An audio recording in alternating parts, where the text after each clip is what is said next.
السلام علیکم دوستو، میں ہوں الکیمسٹ رضوان فیکٹری والا، اور آج میں موجود ہوں میاں جاوید صاحب کے پاس، جو کہ پوری قوم کے استاد ہیں۔ پوری قوم کے استاد اس لیے ہیں کہ یہ میرے سامنے کتابیں پڑھی ہوئی ہیں جو میں نے بچپن میں پڑھی، ٹھیک ہے، پوری قوم نے پڑھی، نہ صرف میں نے پڑھی، کروڑوں پاکستانیوں نے کتابیں پڑھی ہیں۔ آج انہی کی سٹوری، انہی کی زبانی سنتے ہیں۔ ان کی ایج ماشاءاللہ سے 65 سال ہو گئی ہے، اور ابھی تک ماشاءاللہ یہ بالکل ایکٹیو ہیں۔ آج ان سے گپ شپ کرتے ہیں، مجھے بہت خوشی ہوئی ان سے مل کے۔ میں چاہتا ہوں آج آپ کی بھی ان سے ملاقات کرواؤں، ملاقات کروا کے ان سے بہت کچھ سیکھنے کو جو ملنے والا ہے وہ سیکھیں ان سے، اور آگے بحیثیت قوم ہمیں کیا کرنا چاہیے، اساتذہ کو کس طریقے سے قوم کو لے کے چلنا چاہیے، کیا پڑھانا چاہیے، کس طرح کا پڑھانا چاہیے، یہ سب کچھ آج ہم ان سے سیکھتے ہیں۔ بچپن میں جو سب سے پہلے ہم نے قاعدہ پڑھا تھا، جہاں سے میری تعلیم کی ابتدا ہوئی تھی، وہ یہ تھا، دیکھیں جی، پہلی جماعت کے لیے بہت سے دوست جو ویڈیو دیکھ رہے ہیں وہ اسے اتفاق کریں گے کہ واقعی ہم نے یہ قاعدہ پڑھا تھا۔ 1997 سے لے کے 1993 سے لے کے 2007 تک جو نصاب لگا رہا، وہ ساری کتابیں میاں جاوید صاحب کی لکھی ہوئی لگی ہوئی تھی۔ میں یہاں پہ آپ کو دکھا دوں، یہ مصنفین، کیمرہ نزدیک کریں جی، میاں محمد جاوید اختر صاحب، ٹھیک ہو گیا جی۔ اسی طرح سے ہر کتاب کے اوپر نام لکھا ہوتا تھا، آپ لوگوں نے پڑھا بھی ہوگا، شاید غور نہ کیا ہو، آج یہ غور کر لیں۔ یہ قاعدہ تھا جو سب سے پہلے میں نے پڑھا اور آپ لوگوں نے بھی پڑھا ہوگا یقیناً۔ المدہ سے عام، المدہ ری، المدہ آنکھ، یہ واقعی ہم نے پڑھا، اور یہ یہاں سے ہماری تعلیم کی ابتدا ہوئی۔ مجھے بہت خوشی ہوئی ہے ان سے مل کے، اور امید کرتا ہوں کہ آپ لوگوں کو بھی بہت خوشی ہوگی۔ تو چلتے ہیں میاں صاحب سے بات کرتے ہیں، ان کی زبانی، انہیں کی سٹوری، اور ان سے گپ شپ کرتے ہیں۔ السلام علیکم سر، کیسے ہیں؟ وعلیکم السلام جی، الحمدللہ میں بالکل ٹھیک ہوں سر، سب سے پہلے تو میں بلکہ آپ کا مشکور ہوں کہ آج آپ نے یہ ٹائم دیا ہے اپنے قیمتی وقت میں سے۔ آج آپ کے گھر پہ ہم موجود ہیں اور یہ قیمتی وقت آپ نے دیا ہے، مجھے بہت بہت زیادہ خوشی ہوئی ہے۔ شکریہ۔ تو سب سے پہلے تو سر آپ چھوٹا سا اپنا ایک تعارف کروا دیں تاکہ قوم آپ کو پہچان لے کہ پوری قوم کے استاد آج میرے سامنے بیٹھے ہیں۔ مطلب سب سے بڑا حصہ اس قوم کو سدھارنے میں، اس قوم کو راہ راست پہ لانے میں، ان کو تعلیم یافتہ کرنے میں، یا جو اس وقت جو انہوں نے ترقی کی ہے، ٹھیک ہے، یہ سب کے مرہون منت آپ ہیں۔ کیونکہ ابھی جو قوم، جو بچے ابھی پڑھ رہے ہیں وہ تو ابھی پڑھ رہے ہیں، آنے والے وقت میں آئیں گے وہ کسی اور کا سلیبس ہوگا، لیکن جو میری ایج کے یا مجھ سے چھوٹے بڑے جو لوگ ہیں، وہ سارے کے سارے آپ کی کتابیں لکھی ہوئی انہوں نے پڑھی ہے اور استفادہ حاصل کیا۔ تو میں چاہوں گا آپ چھوٹا سا اپنا ایک تعارف کروا دیں۔ بھائی جیسے آپ نے بتایا، میرا نام میاں محمد جاوید اختر ہے۔ بیسیکلی میں اسکول ٹیچر تھا، ماشاء تو یہ کہ لکھنے پڑھنے کا شوق شروع سے ہی ہے خاندانی طور پہ۔ تو میں سوچا کرتا تھا کہ میں کوئی ایسا کام کروں جو میرے ملک اور قوم کے لیے بہتر ثابت ہو۔ اللہ۔ تو تو شروع میں اخباروں میں، رسالوں میں مختلف مضامین، مختلف موضوعات کے اوپر لکھتا رہا ہوں۔ تو وہیں سے پھر میری ابتدا ہوئی، میں نے کہا کیوں نہ میں نصابی کتابیں لکھوں جو کہ میری قوم کے بچوں نے پڑھنی ہے اور ہم نے پڑھانی ہے۔ تو اس کے اندر یہ ہوتا ہے کہ جو ہمارے انٹرویوز ہوئے مختلف لوگوں کے، اور گورنمنٹ کا بھی ایک پروجیکٹ تھا کہ انٹیگریٹڈ کورس بنایا جائے، مربوط کورس، بچوں کے بستے کا بوجھ کم کیا جائے اور والدین کی جیب کا بوجھ کم کیا جائے۔ تو اس سلسلے میں انہوں نے ایک ہی کتاب کے اندر ساری کتابیں ڈال کے ایک کتاب کی شکل دے دی۔ یہ تھا پہلی سے تیسری تک کا پروگرام 1993 میں، ماشاء اللہ۔ ٹھیک ہے۔ تو اس کے تحت پھر میری سلیکشن ہو گئی۔ گورنمنٹ کا یہ تھا سوچ کے جو پریکٹیکلی فیلڈ کے اندر ٹیچر پڑھا رہے ہیں اس کو اس کام کے لیے لایا جائے، کیونکہ وہ اپنے ماحول کو، بچے کی نفسیات کو اور اپنی ضروریات کو زیادہ سمجھتے ہیں۔ اس لحاظ سے پھر میری سلیکشن ہو گئی، اور پھر ایک پوری ٹیم کے ساتھ میں نے یہ مل کے کام کیا۔ تو ہمیں ریویو کمیٹی ہوتی ہے اسلام آباد میں، کریکولم ونگ ہے ہمارے پورے ملک کا، چاروں صوبوں کا نصاب وہاں ترتیب لیا جاتا ہے۔ پنجاب کا نصاب بنا کے وہ دے دیتے ہیں کہ ایک کلاس ہے اس کی یہ کہانیاں اور اسباق ہونی چاہیے. وہ ہمیں موضوعات دے دیتے ہیں، اس کے اوپر پھر لکھنا جو ہے نا وہ ہمارا کام ہے. ہم پھر ہر چیز کو مد نظر رکھ کے اس کے اوپر لکھ دیتے ہیں. زبردست. یہ تو ہو گیا آپ کا لکھنے کا سفر اور یہ لکھنے کی باتیں.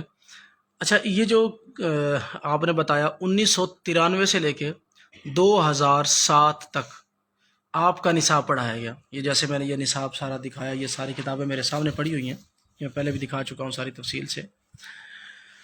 اس کو لکھنے سے، یعنی کہ کتابیں لکھنے سے آپ کو تجربہ حاصل کیا ہوا؟ یعنی کہ کون سا ایسا تجربہ یا کون سی ایسی چیزیں ہیں جو آپ یہ سمجھتے ہیں کہ قوم کو پتہ ہونی چاہیے، یا جن کو لکھنے کا شوق ہے یا لکھنے پہ، یعنی کہ جیسے مجھے خود ذاتی طور پہ کچھ تھوڑا بہت چھوٹا موٹا شوق رہا، میں نظمیں لکھ لوں، کوئی غزلیں لکھ لوں، یا کہانیاں لکھنے کا تو خیر شوق نہیں رہا، لیکن اس طرح کی چیزوں کا شوق رہا. لکھنے میں ایک تو کن چیزوں کا خیال رکھنا چاہیے، تھوڑا سا اس پہ ضرور بتائیے گا.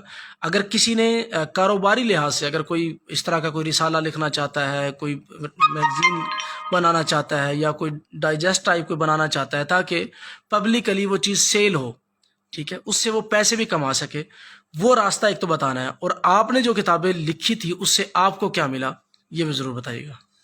یہ جو ملنے کی بات ہے نا بھائی، جی اس کے اندر یہ ہے کام گورنمنٹ سیکٹر کا. جی جی. تو ہمیں ایک کتاب کا 7,500 روپیہ ملا.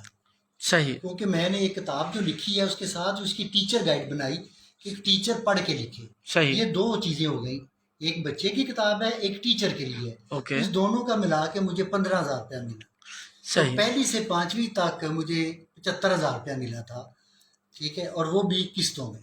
باقی رہا یہ مہینے پیسے کے لیے تو قطن نہیں. 75,000 روپے صرف آپ کو ملا، اس کی 13 سال کتابیں پڑھائی گئی. کوئی اس کی اس کے بعد آپ کو کوئی حصہ کسی قسم کا نہیں ملا؟ کوئی رائلٹی نہیں ہے، کوئی حصہ نہیں ہے، ٹھیک ہے. بلکہ یہی کتابیں جن لوگوں نے سیل کی، بک سٹورز والوں نے، وہ کروڑوں پتی ہو گئے. صحیح. اور جو لکھنے والے ہیں ان کو 15,000 روپیہ دے کے اور 13 سال کتاب جو ہے نا وہ پورے پنجاب کے اندر یہ نصاب پڑھایا گیا. صحیح. باقی آپ کا جو یہ سوال ہے کہ لکھنے والوں کے لیے کیا گائیڈ لائن ہے، تو بھائی میں لکھتا ہوں نصاب کی کتابیں. صحیح. نصابی بکس کا اور عام کتاب لکھنے کا بہت فرق ہے. صحیح. یہ کوئی عام ناول نہیں ہے کہ جو آپ کہانی اپنی مرضی کی لکھ لیں گے. اس کے اندر تو ہم پابند ہوتے ہیں، موضوع بھی ہمیں دیا جاتا ہے، اور اس کے اندر یہ بھی ہوتا ہے کہ اس کے اندر کیا ڈالنا ہے، کتنے الفاظ ہوں، کتنے فکرے ہوں. اور اس کے اندر دیکھو میں نے جو کتابیں لکھی ہیں یہ دیہات میں بھی پڑھائی گئی ہیں، شہروں میں بھی. لڑکی نے بھی پڑھی ہے، لڑکے نے بھی پڑھی ہے. امیر گھر کا بچہ بھی یہی کتاب پڑھتا تھا، اور غریب گھر کا بھی بچہ یہ پڑھتا تھا. ایک پسماندہ گھر کا بھی پڑھتا تھا، ایک ذہین بچہ بھی یہ پڑھتا تھا، اور ذرا ڈل بھی پڑھتا تھا، دوسرا بچہ بھی جو ذرا کم ذہین ہے وہ بھی پڑھتا تھا. ان ساری چیزوں کو مد نظر رکھ کے یہ کتابیں ترتیب دی گئی ہیں.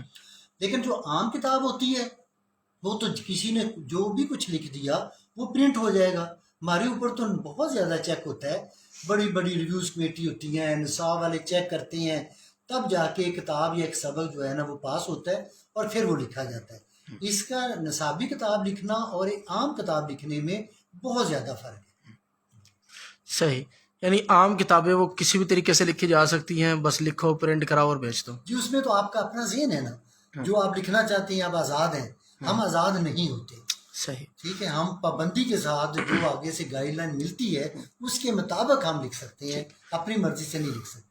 زبردست. ایک آپ کی میں نے دیکھی، آپ نے کتاب کے ساتھ ساتھ اس کی گائیڈ لائن بنائی، یعنی کہ گائیڈ بک جو تھی وہ بنائی، لیکن جس کو آپ نے یہ رہنمائے اساتذہ، یا اب جیسے تیسری کلاس کی جو کتاب ہے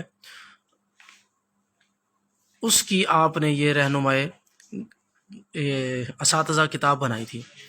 لیکن ہو سکتا ہے اساتذہ نے اس کو پڑھا نہ ہو، اگر وہ پڑھتے تو شاید اس سے بہت زیادہ فائدہ حاصل کر لیتے.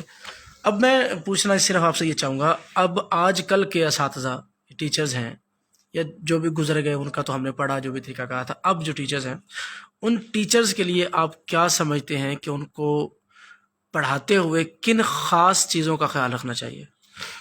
رضوان صاحب یہ ٹیچر گائیڈ کا آپ نے ذکر کیا ہے نا، جی جی، اس کے اندر یہی کچھ ہے کہ بچے کی نفسیات کیا ہے. ٹھیک ہے. مختلف بچوں کی مختلف نفسیات ہوتی ہے. ٹھیک ہے. ایک ٹیچر جو پڑھانے والا ہے سب سے پہلی بات ہے کہ وہ بچے کی نفسیات کو سمجھے. خالی ایک کتاب کو پڑھا دینا، لکھنا اور پڑھنا سکھا دینا، یہ اس کو ایجوکیشن تو نہیں کہتے. جی. ایک چیز لکھنے کا کوئی مقصد ہے، اس مقصد کو حاصل کیسے کرنا ہے یہ ایک استاد کے اوپر ڈیپینڈ کرتا ہے. جی. ٹھیک ہے. وہ بچے کی نفسیات جانتا ہو، اپنے ماحول سے واقف ہو، اس کے مطابق وہ بچوں کو تعلیم دے، انہیں اپنے حالات کے مطابق پڑھائے. یہ جب ٹیچر گائیڈ کو پڑھے گا، اس کے اندر اسی چیز کے اوپر بحث کی گئی ہے کہ مختلف ہوتے ہیں. جس طرح ہر کام کرنے کا طریقہ ہوتا ہے، جی. اس طرح جو ہے نا ٹیچنگ میتھڈ بھی ہوتے ہیں. کافی زیادہ طریقے ہیں پڑھانے کے. جی. جی. اب وہ مختلف اسباق اور مختلف حالات کے اندر جی. اس کو ٹیچر کو چینج کرنا چاہیے. جب جی. ٹیچر کی ٹریننگ ہوتی ہے اس کے اندر وہ پڑھائے جاتے ہیں ماشاءاللہ، تقریباً سارے ٹیچر جانتے ہیں. جی. جی. اور اس کو استعمال بھی کرتے ہیں. یہ جو ٹیچر گائیڈ ہیں یہ گورنمنٹ کے ہر اسکول کی لائبریری کے اندر گورنمنٹ نے مفت مہیا کیے ہوئے ہیں. صحیح. ان کو پڑھ کے اگر کوئی ٹیچر پڑھائے گا تو یقیناً اچھے نتائج نکلیں گے. تو میری تو ریکویسٹ یہی ہے تمام ٹیچر سے کہ ان کو پڑھنا چاہیے. یہ ہر لائبریری میں موجود ہیں. زبردست. تھوڑا سا میں یہ چاہ رہا تھا کہ اساتذہ کو، جیسے آپ نے سائیک کی الگ ہوتی ہے، یہ ساری چیزیں ہیں جو ٹیچنگ کا طریقہ کار آج کل جیسے یہ ہے مار نہیں پیار. جس دور میں آپ نے کتابیں لکھی اس دور میں تو ڈنڈا سوٹا ہی تھا. ٹھیک ہے جی. اگر بچہ نہیں پڑھ کے آیا، کوئی کمی پیشی ہے تو کان پھاڑ لے، 8 ڈنڈے لگنے اور لال و لال ہو جانا. کام بڑا الٹا سا تھا، پر اس طرح کے معاملات تھے. اب جو دور ہے اور جو آپ دور گزر گیا جس میں آپ کی کتابیں ہم نے پڑھی، اس دور میں بڑا فرق ہے. ٹھیک ہو گیا. تو آج کے دور میں یہ جو مار نہیں پیار والا سین ہے، اس میں کیا اسٹریٹجی اپنانی چاہیے مطلب ٹیچرز کو پڑھاتے ہوئے؟ کیونکہ اسٹوڈنٹس کو جب یہ پتا ہے کہ مجھے مار نہیں پڑھنی، اگر ٹیچر نے مجھے مارا تو میں تو یہ کر دوں گا، وہ کر دوں گا، یا میں کمپلین درج کروا دوں گا، یا پیرنٹس بھی آ جاتے ہیں کہ جی میرے بچے کو آپ نے ہاتھ کیوں لگایا. ٹھیک ہو گیا جی. تو اس سچویشن میں ٹیچرز کو کون سے طریقے سے بچے کو یوں کہہ لیں کہ پڑھانا بھی ہے اور پڑھانا بھی اچھا ہے، یعنی کہ پورے کا پورا علم ایمانداری سے اس تک ٹرانسفر کرنا ہے. میں نے خود 9 سال ٹیچنگ کی ہے اور شاید یوں سمجھ لے ٹیچنگ چھوڑنے میں ایک وجہ یہ بھی تھی کہ بچے کو اس طریقے سے ہم نہیں کر پاتے. بچے کی سائیکی ہو رہا ہے، بچہ مطلب شاید بدتمیزی بھی کرتا ہے اس لیے کہ اس کو پتا ہے کہ جی مجھے تو مار نہیں پڑنی، میں جو مرضی کہتا رہوں، جو مرضی. تو کچھ بچے ایسے ہوتے ہیں جو بہت مؤدب ہوتے ہیں، بہت اچھے ہوتے ہیں، لیکن کچھ بچے ایسے ہوتے ہیں جو یوں کہہ لیں کہ ضدی ہوتے ہیں، جان بوجھ کے ایسی حرکتیں کرتے ہیں. کون سی اسٹریٹجی اپنا کے ٹیچر بچوں کو اچھے طریقے سے پڑھا سکتا ہے اور یعنی کہ ان کو قابو کر سکتا ہے؟ کیا سمجھتے ہیں؟ دیکھیں بھائی، کسی بھی قوم نے جو ترقی کی ہے نا وہ تعلیم کے ذریعے ہی کی ہے. تو اس میں کوئی شک نہیں کہ تعلیم ایک بنیادی چیز ہے، اس کے بغیر کوئی قوم آگے نہیں بڑھ سکتی. بالکل. لیکن ہر جگہ کے اپنے وسائل اور مسائل ہوتے ہیں. باقی قوموں کے ہم مثال دے دیتے ہیں، لیکن ابھی ہمارا ملک جو ترقی پذیر ہے، ابھی ہمارے پاس وہ سہولتیں نہیں ہیں. اس میں کوئی شک نہیں ہے کہ مار کے ذریعے پڑھانا کوئی مار کا نہیں ہے. ٹھیک ہے. ٹھیک ہے. لیکن ہمارے ہاں جس طرح کا ہمارا ماحول ہے، بچے کو بالکل فری ہینڈ بھی نہیں دیا جا سکتا. اس کے اوپر چیک اینڈ بیلنس کا نظام تو ضرور ہونا چاہیے. اس کو تھوڑا بہت ڈر خوف بھی ٹیچر کا اور گھر کا ضرور ہونا چاہیے، ادروائز بچہ تعلیم کی طرف مائل نہیں ہوتا. کچھ ہمارے معاشی مسائل بھی ایسے ہیں کہ والدین بھی بچوں کو پورا اسکول نہیں بھیجتے، حالانکہ گورنمنٹ نے آج تو بڑی سہولتیں دی ہیں، مفت تعلیم ہو گئی ہے، کتابیں بھی ملتی ہیں، فیس بھی کوئی نہیں ہے، اور اساتذہ کی تنخواہیں بھی پہلے سے بہتر ہے. وہ ابھی بھی اس میں ابھی بڑھانے کی بڑی گنجائش ہے. جی جی. یہ جو ایجوکیشن ہے یہ ٹرائی اینگل ہے، خالی ٹیچر کے اوپر بیس نہیں کرتی. اس کے اندر ٹیچر، والدین اور بچہ، جب تک تینوں آپس میں کوآپریٹ نہ کریں گے ایک بچہ پڑھ نہیں سکتا. خالی ٹیچر بچے کو کبھی نہیں پڑھا سکتا. اس کے اندر تینوں کو اپنا کردار ادا کرنا پڑتا ہے، تب جا کے ایک اچھا رزلٹ آپ لے سکتے ہیں. ٹھیک ہے. لہٰذا میری گزارش ٹیچر سے یہی ہے کہ یقیناً بچے کے ساتھ اچھا ہی سلوک کرنا چاہیے، لیکن بالکل فری ہینڈ نہیں اس کو چھوڑنا چاہیے. ٹھیک ہے. تو محمد ندیم کہتے ہیں جی میری طرف سے اس قوم کے عظیم ترین استاد کو سلام. اسی طریقے سے فیض احمد آپ کو سلام پیش کرتے ہیں جی، ریسپیکٹڈ سر، سلام پیش کرتے ہیں. دیکھنے والوں کو سب کو بتاتا چلوں، یہ جو عظیم ہستی میرے سامنے اس ٹائم بیٹھی ہے، 1993 سے 2007 تک ہم سب نے، کیونکہ اس وقت یہ پرائیویٹ سکولوں کا کنسیپٹ اتنا زیادہ کیا بالکل تھا ہی نہیں، بہت کم تھا، اس وقت جو کتابیں ہم پڑھتے رہے گورنمنٹ سکولوں میں ہم سب پڑھتے تھے، وہ کتابیں جو لکھی گئی تھی وہ ان کی لکھی ہوئی تھی، یعنی ان کا لکھا ہوا نصاب ہم پڑھتے رہے۔ نیاز سن کہتے ہیں جی ابھی اور آج بھی اچھے استاد ہیں، جی بے شک کوئی شک نہیں اس میں، آج بھی یہ بہت گریٹ اچھے استاد ہیں، اگر ہم ان سے پڑھیں تو شاید پہلے کے جو استاد تھے ان جیسی خوشبو ان میں آتی ہے، اور آج کے استادوں سے بہت باہر، مطلب کمال کی، یوں کہہ لیں کہ ان کی کمیونیکیشن بھی، پڑھانے کا سٹائل بھی، سب کچھ بہت اچھا ہے۔ تو دوستو یاد رکھیے گا سر۔ اچھا یہ بتائیے کہ آپ کی کوئی فیس بک آئی ڈی وغیرہ بھی ہے؟ کوئی فیس بک آئی ڈی نہیں بنائی؟ چلیں جی، میں آج انشاءاللہ یہاں پہ ان کے پاس آیا ہوں، تو آج میں ان کی فیس بک آئی ڈی بنا کے جاؤں گا، اور وہ فیس بک آئی ڈی سر ہم کس نام سے بنائیں گے؟ اسی نام سے میاں جاوید اختر تو بہت ہوں گے، ہاں، تھوڑا یونیک اس میں ہم نے لانا ہے، کیا ہونا چاہیے؟ ٹیکسٹ بک بورڈ کا والا دے دے، ایک دفعہ میں نے بنائی تھی لیکن میں اس کو زیادہ استعمال نہیں کرتا، ٹھیک ہے، جی جی، تو پھر نئے سرے سے بنا کے اس کو میں پھر اس میں آپ میرے ساتھ شامل ہو سکتے ہیں، رابطہ رکھ سکتے ہیں۔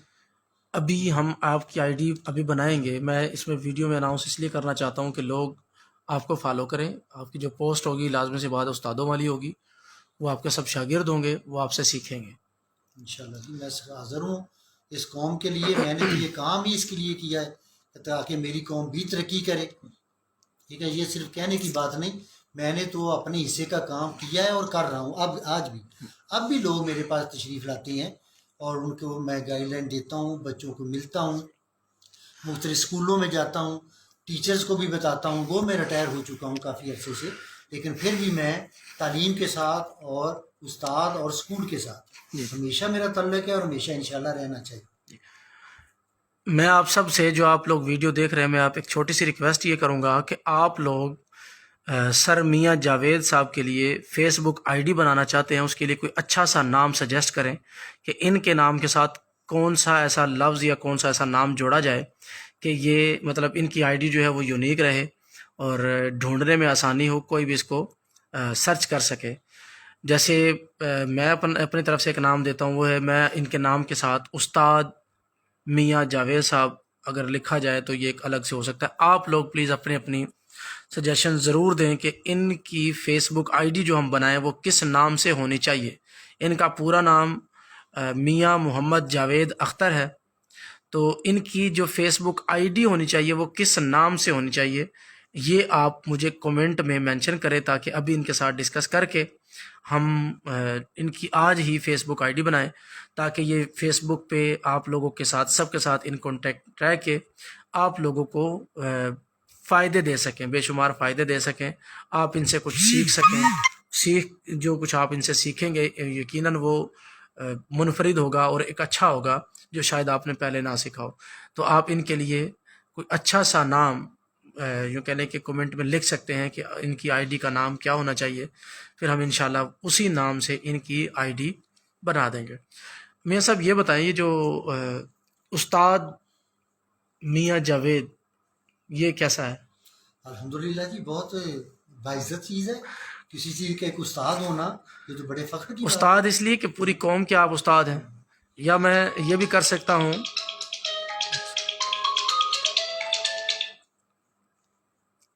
ایک دوست نے لکھا ہے جی محسن ملت میاں، یعنی کہ آپ کا مزید آگے نام آ جائے گا، محسن ملت ساتھ آ سکتا ہے، میاں جاوید، محسن ملت میاں جاوید، لکھتے رہو سر، نام لکھتے رہو، پینسل اٹھائیں۔ مجھے بھی ایسے القابات کی اتنی ضرورت نہیں، باقی یہ لوگوں کی محبت ہے۔ سر یہ ضروری ہے نا، آپ اس کے حقدار ہیں، یہ ایک الگ بات ہے قوم کے سامنے آج آپ 65 سال کی عمر میں آئے ہیں، لیکن یہ اس کا آپ کا حق ہے۔ نیاز سن کہتے ہیں، sir I am student of Syed Amanat Ali from government pilot high school Wahdat road Lahore 1988 سے 1993۔ سر آخری نصاب یعنی کہ 1993 سے ان کا شروع ہوا ہے نصاب، باقی آپ امانت علی صاحب کے شاگرد ہوں گے بالکل۔ محسن ملت نام آ گیا جی، اور کوئی نام آپ ان کی آئی ڈی بنانے کے لیے اگر آپ سجیسٹ کرتے ہیں تو آپ ویڈیو میں ابھی مجھے کمنٹ میں لکھ کے بتا دیں کہ ان کی آئی ڈی کے ساتھ ہمیں کیا لکھنا چاہیے. محمد سہیل صاحب کہتے ہیں جی لیجنڈ سر جاوید. لیجنڈ تو نہیں. اچھا یہ جی ایک اور چیز آپ کو دکھاتے چلے. صدر پاکستان رفیق تارڑ صاحب، یعنی کہ جب انہوں نے کتابیں لکھی تھی تو تب اس وقت صدر پاکستان سے تھے رفیق تارڑ صاحب. ان سے ریسیو کی ہوئی ایک شیلڈ ہے جو یہاں پہ میں آپ کو دکھا رہا ہوں، اور یہ آپ کو نیچے ان کا نام نظر آ رہا ہے، پریزنٹڈ ٹو میاں محمد جاوید اختر. اور یہ دی تھی جی صدر پاکستان نے 1996 میں. یہ ان کی محنت تھی. اس محنت ایک پہ ٹرسٹ انہوں نے بنایا لیا تھا جی جی جو فری تھا، نہ فیس تھی جی اور نہ کوئی اور اس میں لوازمات تھے، بلکہ یونیفارم اور بکس بھی دیتے تھے. میں ان کے ساتھ منسلک تھا، ان کے ساتھ کام کر رہے تھے ایک جذبے کے تحت، فری، کوئی اس میں مالی فائدہ نہیں تھا. تو اس طرح پھر سیمینار کے اندر صدر پاکستان نے یہ فی شیل مجھے دی تھی ایک بیسٹ والد کی حیثیت سے، ماشاء اللہ کہ آپ نے اپنے بچوں کی اور قوم کے بچوں کی ایک اچھی تعلیم و تربیت کی کوشش کی ہے، تو میری حوصلہ افزائی کی گئی تھی. اور اسی طرح پھر وزیر اعظم پاکستان جو ملک معراج خالد صاحب تھے، انہوں نے بھی مجھے سند بھی دی اور بلکہ ایک شال دی ہوئی ہے جو ابھی تک میں نے سنبھال کے رکھی ہے. ماشاء اللہ تو یہ تو زبردست. ایک عزت افزائی ہے. باقی یہ ان چیزوں کا نعم البدل نہیں ہو سکتی. ٹھیک ہے، میں تو یہ چاہتا ہوں کہ کسی طریقے سے بھی میری ملک اور قوم کی حالت بدل جائے، ہم لوگ تعلیم کی طرف آ جائیں، ہمارے بچے زیادہ پڑھ لکھ جائیں تاکہ ہم دوسری قوموں کا مقابلہ کر سکیں. ماشاء اللہ. لے جی ابھی تک جو نام میرے پاس آئے ہیں ان میں سے مجھے جو سب سے اچھا لگا وہ یہی ہے کہ محسن ملت میاں جاوید صاحب. ان کی فیس بک آئی ڈی آج سے اگر آپ فالو کرنا چاہیں، یعنی کہ ان کو آپ دیکھنا چاہیں تو انشاءاللہ فیس بک پہ دیکھ سکیں گے.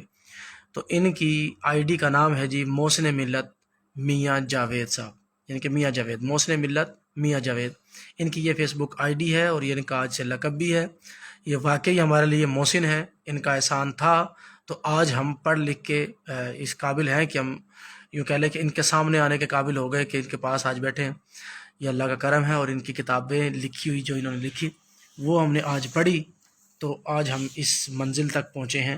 یہ ہمارا یعنی کہ ہم پہ، یعنی کہ پوری قوم پہ یہ میاں جاوید صاحب کا بہت بڑا احسان ہے. سر میں آپ کو دل سے سیلیوٹ پیش کرتا ہوں، اور میں سمجھتا ہوں پوری قوم سیلیوٹ پیش کرتی ہے کہ آپ نے پوری قوم کے لیے جتنا بڑا کام کیا ہے. اور یہ اس میں کوئی شک نہیں، جیسے آپ نے بتایا کہ یہ کتاب لکھنا اتنا آسان کام نہیں تھا. جیسے آپ نے بہت زبردست بات کی کہ یہی کتاب بچیوں کو بھی پڑھنی تھی، بچوں کو بھی پڑھنی تھی. یہ مطلب ڈل مائنڈ کے بچوں کو بھی پڑھنی تھی، ذہین کو بھی پڑھنی تھی، غریب کو بھی پڑھنی تھی، امیر کو بھی پڑھنی تھی. ان سب چیزوں کو، ہاں جی، شہر دیہات سب اس میں شامل تھے. ان سب چیزوں کو آپ نے مد نظر رکھتے ہوئے کتاب کے الفاظات کو، وہی موتیوں کی والی بات ہی ہو جاتی ہے کہ موتیوں میں آپ نے ان کو پرویا ہے، اور اس کو اتنا جامع اور مطلب مختصر مگر جامع جس کو ہم کہتے ہیں، وہ آپ نے اس طریقے سے لکھا ہے کہ ایک ایک چیز یعنی کہ لکھا تھا تو جی جی یہ ایک صدقہ جاریہ سمجھ کے کام کیا ہے، کیونکہ حدیث پاک میں بھی تعلیم کے اندر جو کام کرتا ہے وہ صدقہ جاریہ ہے. بے شک. تو اللہ کرے یہ میرا کام میرا توشہ آخرت بن جائے. جی بس یہ ہے کہ میرے لیے دعا بھی کیجیے گا. سر، یہ توشہ آخرت ہی ہے، اس میں کوئی شک نہیں. اور یہ پوری قوم آپ کے اسٹوڈنٹ ہے اور وہ آپ کی وجہ سے اس قابل ہے، تو یہ لازمی سی بات ہے، یہ آپ کا آخرت کا ذریعہ ہے. انشاءاللہ اللہ تعالیٰ اس کا اجر آپ کو بہت بڑھا چڑھا کے دینے والے ہیں. اللہ آپ کو بھی سلامت رکھے، اس قوم کو بھی سلامت رکھے، اور اس قوم پہ آپ کا سایہ تادیر سلامت رکھے. آپ کو اللہ تعالیٰ صحت اور تندرستی دے. تو اب آپ سے اجازت چاہیں گے. بہت شکریہ آپ کا، تھینک یو سو مچ، آپ نے ٹائم دیا. آپ سب سے بھی دیکھنے اور سننے والوں سب سے اجازت چاہیں گے. میرے ساتھ اس ہمارے جو محسن ہیں، استاد ہیں، اس کے لیے ایک یوں کہہ لیں کہ دعاؤں کی اپیل ہے. آپ دعائیں ان کے لیے کرتے رہیں. اللہ تعالیٰ ان کو عزت اور صحت والی زندگی عطا کرے، اور ان کی جو انہوں نے ایک محنت کی ہے اللہ تعالیٰ اس کو ان کے لیے جزائے خیر کا ذریعہ بنائے، آخرت میں ان کے کام آئے. بہت شکریہ، اپنا خیال رکھیے گا. پاکستان زندہ باد.